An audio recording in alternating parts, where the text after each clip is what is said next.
4 युद्ध, एक दुश्मन है, और हर बार जीत का रंग भारत के तिरंगे पर और गहरा होता चला गया। साल 1947 में हमने आजादी पाई थी, दोनों देशों के बीच बॉर्डर खिंच गई और उसी के साथ दुश्मनी की लकीर बन गई।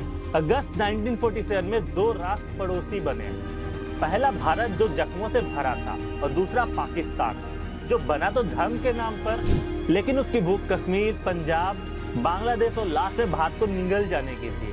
एंड देन शुरू हुआ युद्धों का सिलसिला। 4 बार भारत ने अपने लहू से इस जमीन को सींचा और चारों बार या तो दुश्मन ने सरेंडर किया या तो पूरी दुनिया के सामने शर्मिंदा हुआ। 1965 में जब दुश्मन ने कश्मीर को हथियाने की कोशिश की, लेकिन उसने हमारी शांति को हमारी कमजोरी समझ लिया। उस दिन पहली बार भारत ने पूरी दुनिया को बताया, हम शांति की परिभाषा तो जानते हैं, बट युद्ध का व्याकरण भी जानते हैं। हम शांति चाहते हैं, ये तो दुनिया ने देखा। अब दुनिया ये देखेगी कि हम शांति की रक्षा के लिए और अपनी शक्ति का भी प्रदर्शन कर सकते हैं। 1971 में जब ढाका की गलियों में इंसानियत का मर्डर हुआ था, भारत ने ना सिर्फ एक नया राष्ट्र रचा बल्कि इतिहास के पन्नों पर लिखा, हम सिर्फ सरहद नहीं बचाते, आत्माएं भी बचाते हैं। 1999 में जब दुश्मनों ने पहाड़ से आक्रमण किए, हमने आसमान से जवाब दिया।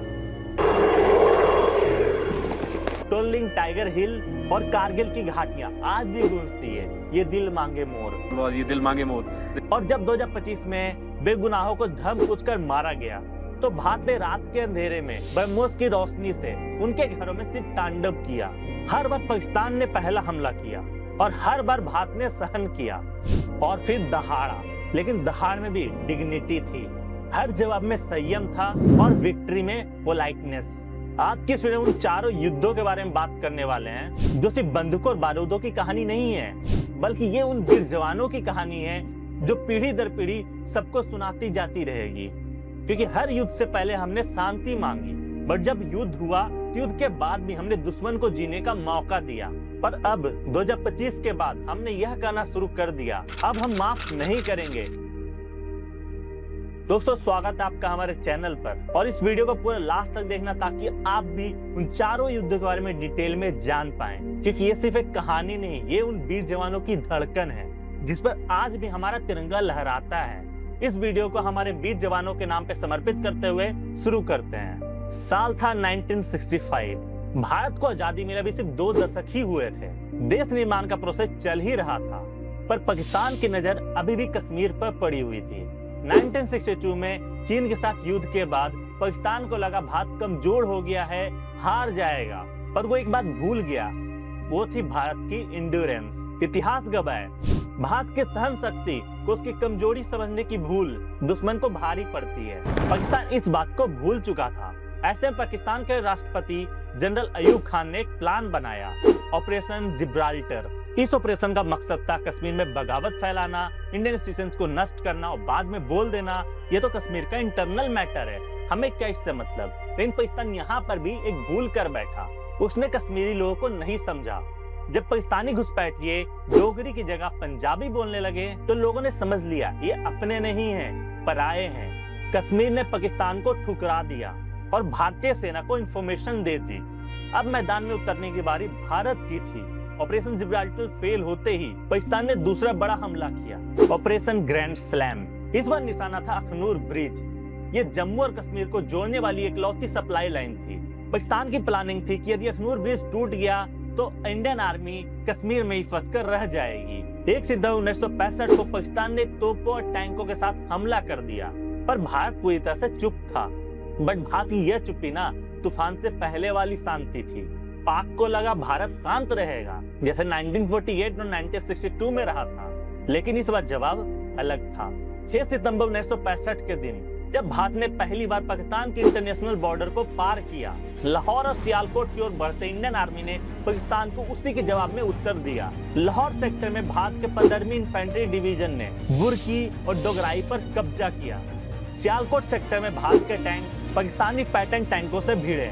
खेमकरन सेक्टर में टैंक बैटल लड़ी गई, जिसे आज भी कहा जाता है बैटल ऑफ असल उत्तर। यहाँ भारतीय सैनिकों ने पाकिस्तान की कमर तोड़ दी। हमारे वीर जवान अब्दुल हमीद ने एक नया इतिहास रचा। अब्दुल हमीद दुश्मनों के लिए काल बनकर सामने आए। नॉर्मल सा जिप माउंटेड गन से 7 तोपों को उड़ा दिया। उनकी साहस को देखकर पाकिस्तान की टैंक रेजिमेंट भागने लगी। अब्दुल हमीद शहीद हो गए, लेकिन पीछे छोड़ गए अपने वीरता की गाथा, जिसे भारत ने परमवीर चक्र से नवाजा। इसके साथ ही इंडियन एयरफोर्स ने पाकिस्तान के कई एयरबेस पर हमले किए। पठानकोट, हलवारा और अमृतसर से उड़ान भरते वैम्पायर्स और एयरक्राफ्ट ने पाकिस्तान को झकझोर दिया। इंडियन नेवी ने भी पश्चिमी समुद्री सीमा पर ऑपरेशन द्वारका के तहत जरूरी कार्रवाई की। 17 दिन तक चले इस भीषण युद्ध में भारत ने पाकिस्तान को उसके घर में घुसकर जवाब दिया। लाहौर से 14 किलोमीटर दूर था, डोगराई पर तिरंगा लहराने ही वाला था, लेकिन इंटरनेशनल प्रेशर के चलते भारत को सीज फायर करना पड़ा। ये सिर्फ एक युद्ध नहीं था, ये भारत की पहली एग्रेसिव मिलिट्री स्ट्रैटेजी थी। यह युद्ध उस सेल्फ कॉन्फिडेंस का जन्म था जिसने 1971 में एक नए राष्ट्र को जन्म दिया, जहां पाकिस्तान को अपनी 1965 की गलती का दुगना खमियाजा भुगतना पड़ा।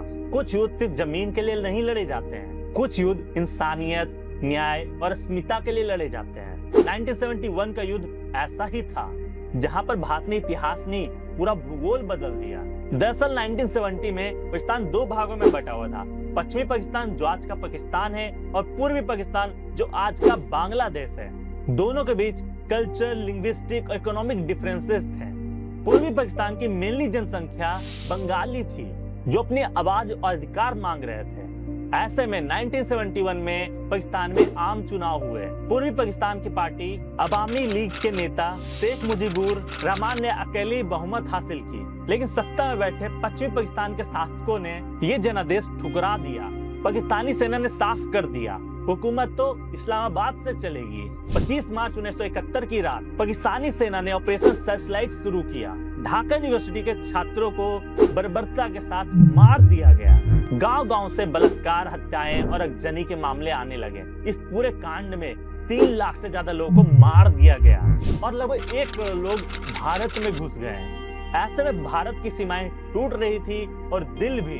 पूर्वी भारत, पश्चिम बंगाल, असम और बिहार रिफ्यूजीज से भर गए। 1 करोड़ भूखे और भयभीत लोग भारत से न्याय मांगने लगे। भारत की अर्थव्यवस्था पहले से संकट में थी, लेकिन हमने दरवाजा बंद नहीं किया।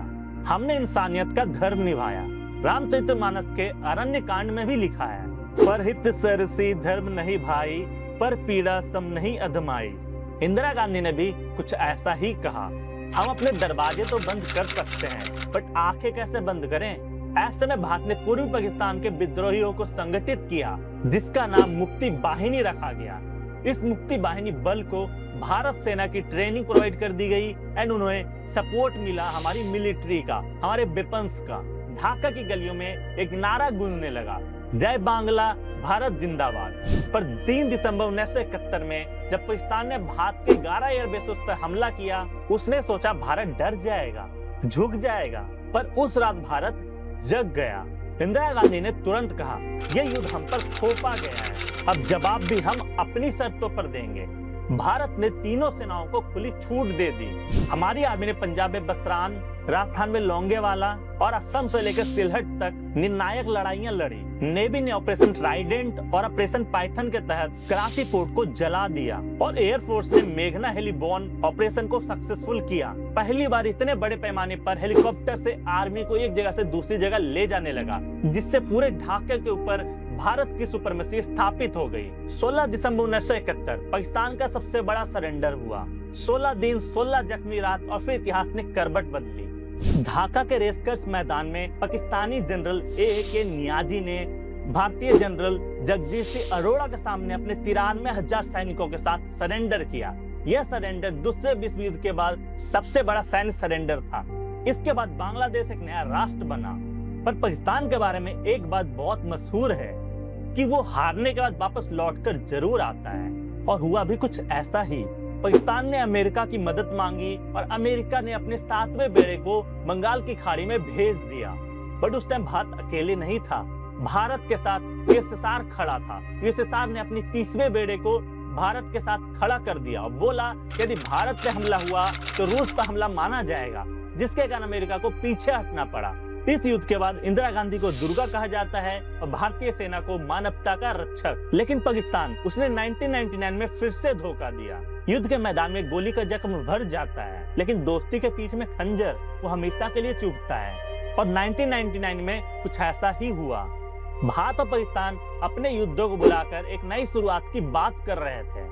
प्रधानमंत्री अटल बिहारी वाजपेयी बस लेकर लाहौर गए थे और कविता की पंक्तियों की हेल्प से शांति की बात की थी। लेकिन पाकिस्तान में जनरल परवेज मुशर्रफ भारत से युद्ध करने की तैयारी कर रहे थे।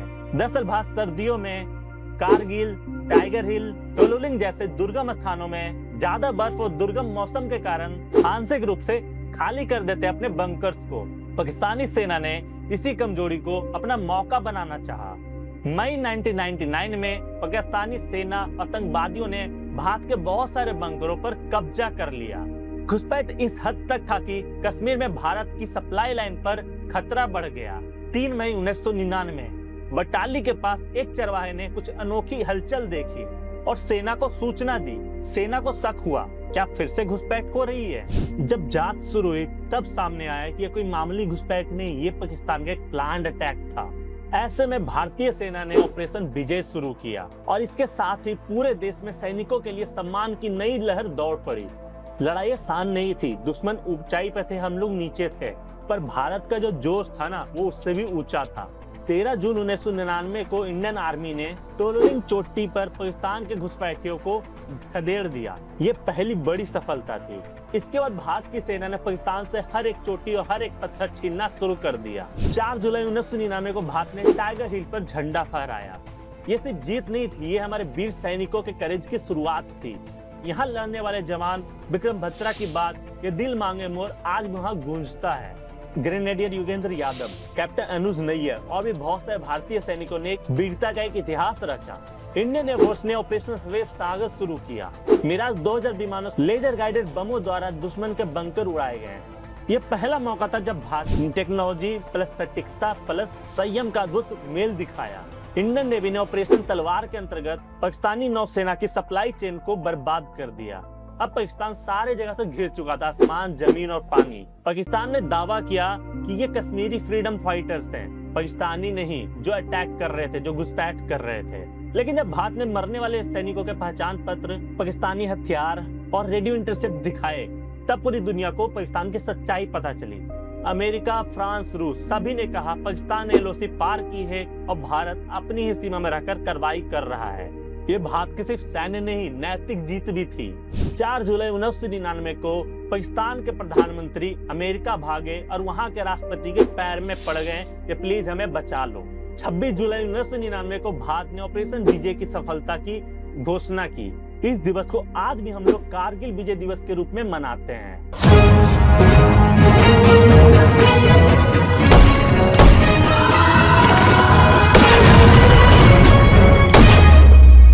1999 के कारगिल युद्ध ने भारत की युवा को सेना से जोड़ दिया।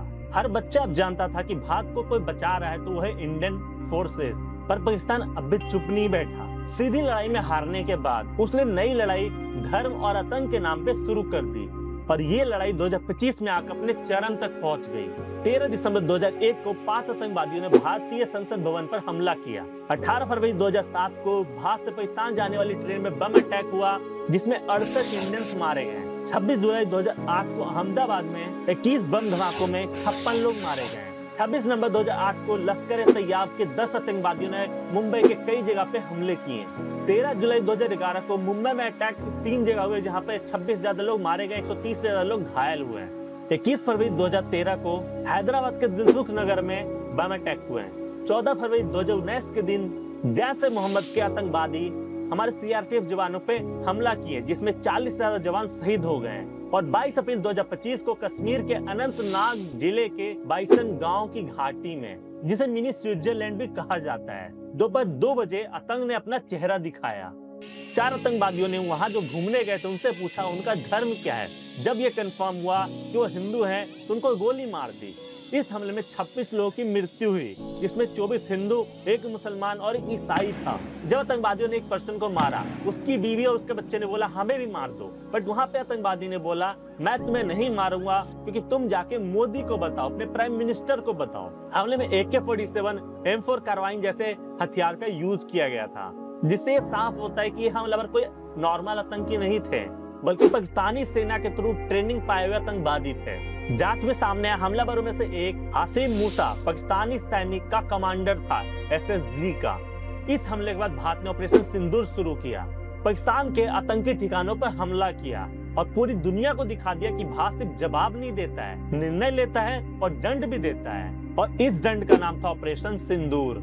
और इस ऑपरेशन का समय भी ब्रह्म मुहूर्त से कुछ समय पहले का चूज किया गया, जब पाकिस्तान में पूरी तरह से अंधेरा था। तब अचानक आंखें चौंधिया देने वाली रोशनी हुई।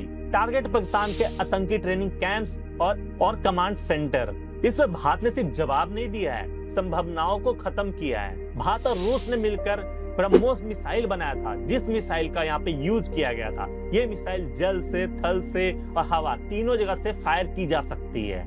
और यही मिसाइल था जो कि पिन पॉइंट पर पाकिस्तान के आतंकी ठिकानों पर गिराया गया। ये मिसाइल 500 किलोमीटर से ज्यादा दूर बैठे हुए चीजों को पिन पॉइंट पर अटैक कर सकती है। 13 मई 2025 को ऑस्ट्रेलियाई मिलिट्री इतिहासकार टॉम कूपर ने अपने ब्लॉग में एक बड़ा दावा किया। उन्होंने लिखा, अगर एक देश दूसरे देश के न्यूक्लियर कमांड पर हमला कर रहा है और दूसरा देश जवाब देने की स्थिति में नहीं है, तो मेरे लिए एक स्पष्ट जीत है। और इस बार भी वो विजेता था भारत। उन्होंने कहा, भारत एक जिम्मेदार लोकतंत्र है जो अपनी सैन्य जीत का ढिंढोरा नहीं पीटता है। लेकिन हकीकत अलग थी। भारत ने अपने सबसे सटीक हथियारों का यूज किया, ब्रह्मोस और स्कालपीजी मिसाइल्स, जिनकी रेंज और सटीकता का पाकिस्तान के पास कोई उपचार नहीं था। इन मिसाइलों ने न सिर्फ पाकिस्तानी एयरबेस बल्कि उसके न्यूक्लियर कमांड सेंटर को भी टारगेट किया। नतीजा क्या हुआ? नूर खान एयरबेस को भारी नुकसान। इसके साथ साथ और भी एयरबेसेस थे, जिसमें सरगोधा, रफीकी, मुरीद, रहीम यार खान, सुकूर, चकलाला और भी बहुत जगह पे हमले हुए। और सबसे अहम, पाकिस्तान के डीजीएमओ ने इंडियन डीजीएमओ को कॉल करके बोला सीज फायर। पाकिस्तान में हमले के बाद डिफेंस नेटवर्क पर अलर्ट जारी हुआ। भारत अब न्यूक्लियर कमांड एवं कमांड स्ट्रक्चर पर हमला कर सकता था, जिसके कारण पाकिस्तान अमेरिका के पैरों में गिर गया और बोला प्लीज इंडिया के साथ सीज फायर करा दो। टेलीफोन लाइन पर थे पाकिस्तान के आर्मी चीफ असीम मुनीर, अमेरिकी सुरक्षा अधिकारी और पाकिस्तानी पूर्व राजदूत मलिहा लोदी। अब बहुत गंभीर स्थिति है। ये सब थे मलिहा के। द वाशिंगटन पोस्ट ने लिखा, पाकिस्तान की नेशनल कमांड अथॉरिटी ने पाकिस्तान के साथ इमरजेंसी मीटिंग की। अमेरिका को लगा कि ये युद्ध परमाणु युद्ध में बदल सकता है, लेकिन भारत ने साफ कहा है ये सीज फायर हमारी शर्तों पर हुआ है, किसी तीसरे के कहने पर नहीं। पाकिस्तान जवाब देने की ताकत खो बैठा था, न्यूक्लियर नेटवर्क्स खतरे में थे और भारत ने अपने शर्तों पर सीज फायर किया। बट ये परमानेंट नहीं था, टेम्परेरी था, क्योंकि हमारी भारत सरकार देखना चाहती है वो कैसे रिएक्ट करते हैं। यदि पाकिस्तान रिएक्ट करता है तो हम उसको फिर से सजा देंगे। इस बार जंग मैदान में नहीं, दिमाग और तकनीक से लड़ी गई और भारत ने जीत हासिल करी भी पूरी ताकत से। इस बार भारत ने सिर्फ स्ट्राइक ही नहीं किया, पूरा वीडियो जारी करके बताया कि हमने क्या हमला किया, क्या नुकसान हुआ।